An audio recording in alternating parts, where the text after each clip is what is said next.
Very very good morning, Radhe Radhe, सत श्री अकाल आप सभी का। और आज इस सेशन के अंदर हम लोग समझेंगे कि क्या है ऑपरेशन 4। तो आइए जानते हैं कि कैसे देसी गायों की ये विभिन्न नस्लें हमारे भारतीय अर्थव्यवस्था के विकास में या ग्रामीण क्षेत्रों के विकास में या किसानों की आय को दोगुना करने के विकास में किस प्रकार के योगदान दे रही हैं,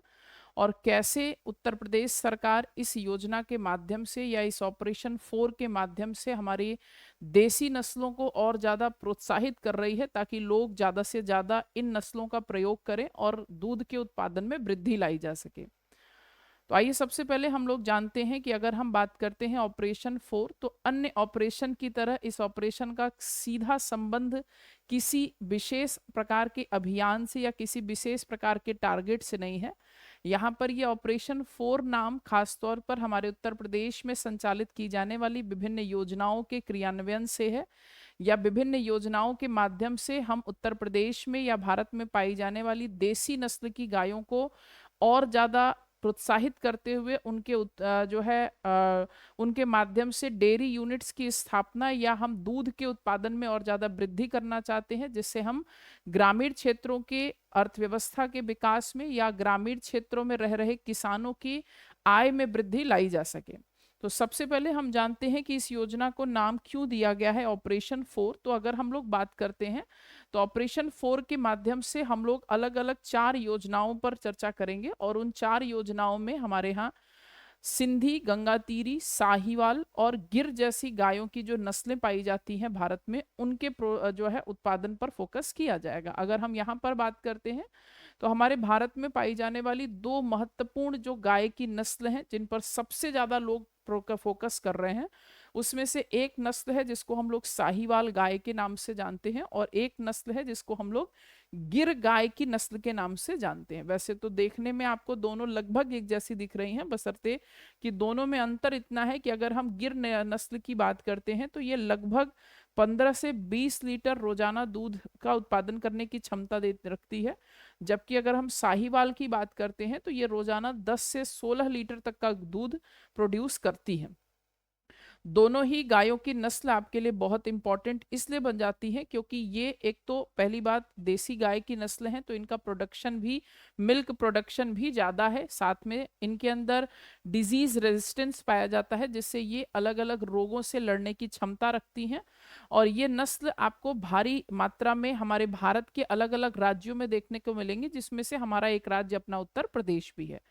उत्तर प्रदेश जो कि बहुत लंबे समय से गायों के आधार पर अर्थव्यवस्था में एक बहुत बड़ा योगदान दे रहा है। आपने देखा कि पिछले वर्ष से अभी तक हमारा उत्तर प्रदेश जो है वो दूध उत्पादन में राजस्थान से भी आगे आ चुका है, यानी हम कह सकते हैं कि उत्तर प्रदेश जो है वर्तमान में भारत में सबसे ज्यादा दूध उत्पादन करने वाला जिला है, जहां पर राज्य सरकार का फोकस फिलहाल इन 4 प्रमुख योजनाओं पर है। कि अगर हम बात करते हैं तो मिनी नंदिनी कृषक समृद्धि योजना, नंदिनी कृषक समृद्धि योजना, मुख्यमंत्री प्रगतिशील पशुपालक प्रोत्साहन योजना और मुख्यमंत्री स्वदेशी गौ संवर्धन योजना, जिसके माध्यम से गायों को संरक्षण मिलेगा, गायों के दूध को प्रोड्यूस करने पर फोकस किया जाएगा और हम गायों के दूध को अलग अलग क्षेत्रों में निर्यात कर सकते हैं। यहाँ पर निर्यात की बात करेंगे तो अब हम भारतीय सेना के साथ भी समझौता करने जा रहे हैं ताकि हम यहाँ से उत्पादित होने वाले गाय के दूध को भारतीय सेना तक पहुंचा सके, ताकि उनके भी जो है विकास में आपके गाय की नस्ल का विभिन्न तरीके से प्रयोग किया जा सके। सबसे अच्छी बात यह है कि अगर आप कम से कम 2 या अधिक से अधिक 25 गायों के साथ एक यूनिट लगाना चाहते हैं, और अगर आप चाहते हैं यूनिट लगाना तो उसके लिए सरकार आपको सब्सिडी देगी।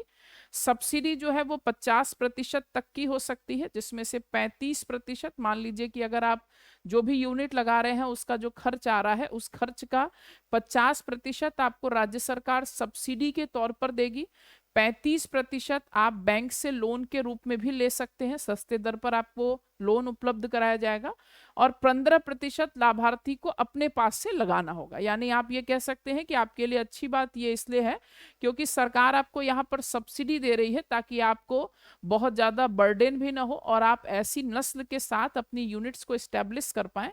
और अगर हम बात करते हैं तो वर्तमान की स्थिति यह है कि हमारे उत्तर प्रदेश में लगभग 1500 से भी अधिक डेयरी यूनिट्स स्थापित की जा चुकी हैं और इस योजनाओं के माध्यम से विभिन्न तरीके से हमारे यहाँ 7500 से अधिक जो गौ पालक हैं उनको पुरस्कृत किया जा चुका है और हमारे यहाँ 72 नंदिनी और 245 मिनी नंदिनी यूनिट्स की स्थापना की जा चुकी है। तो कुल मिलाकर हम ये कह सकते हैं कि हम भारत में जो अभी तक वैश्विक स्तर पर बात करते हैं तो 382 ग्राम प्रति व्यक्ति प्रतिदिन के हिसाब से जो है प्रोड्यूस हो रहा था, जिसको अब बढ़ाकर धीरे धीरे हम लोग लगभग 450 से ग्राम से भी अधिक प्रति व्यक्ति प्रतिदिन के हिसाब से प्रोड्यूस कर रहे हैं। तो धीरे धीरे हम लोग वैश्विक स्तर पर दूध उत्पादन के मामले में अपनी एक नई पहचान बनाने जा रहे हैं और जिसमें एक सबसे बड़ा योगदान हमारे भारतीय गायों की नस्लों का है। और गाय की नस्ल में भी सबसे इंपॉर्टेंट नस्ल गिर है, साहीवाल है, गंगा तीरी है और आपका सिंधी प्रजाति है।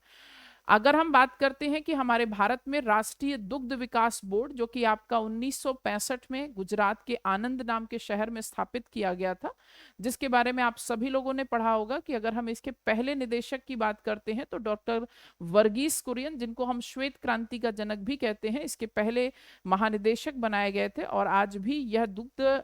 डेयरी विकास बोर्ड जो है यह भारत में जो भी डेयरी संबंधित कार्य गतिविधियां होती हैं उन पर डेवलपमेंट कैसे होगी, कहां पर क्या चीजें होनी है, क्या हो सकती हैं, उन पर काम करता है। और आज हम लोग देखते हैं तो हमारे यहाँ हर साल दुग्ध दिवस हम लोग हर साल 1 जून को मनाते हैं, जो कि आप सभी को पता है। और अगर हम बात करते हैं तो श्वेत क्रांति का संबंध भी आपका दुग्ध से ही है। यहीं पर अगर हम बात करते हैं ऑपरेशन फ्लड के बारे में, तो ऑपरेशन फ्लड की शुरुआत भी 1970 में डॉक्टर वर्गीस कुरियन के द्वारा की गई थी, जो कि आपका श्वेत क्रांति से जुड़ा हुआ एक ऑपरेशन था। अभी आपके लिए एक सवाल ये है कि आपको हमें कमेंट करके ये बताना है कि अगर हम भारत में बात करते हैं तो भारत में दूध उत्पादित करने वाला तीसरा सबसे बड़ा राज्य कौन सा है। ये बात आपको आंसर में कमेंट सेक्शन में कमेंट करके बतानी है। तो थैंक यू सो मच, मिलते हैं आपसे अगले सेशन में, तब तक के लिए आप सभी का बहुत बहुत धन्यवाद।